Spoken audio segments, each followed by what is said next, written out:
Hey everyone, welcome to the channel. If you need to change your location on Steam, for example to unlock region pricing or fix store issues, in this quick tutorial I'll walk you through the easiest way. So first, start by launching Steam and logging into your account.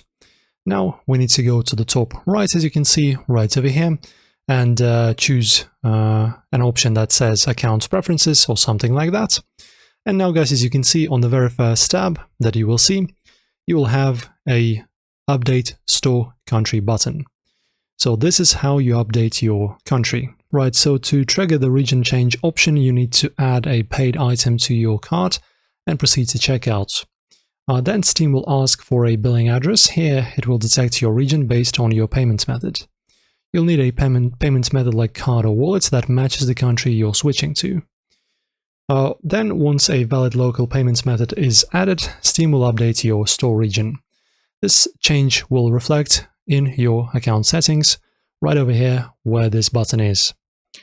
And that's pretty much it. Now you have successfully changed your Steam location. If this helped, like and subscribe for more gaming and platform tips. See you very soon.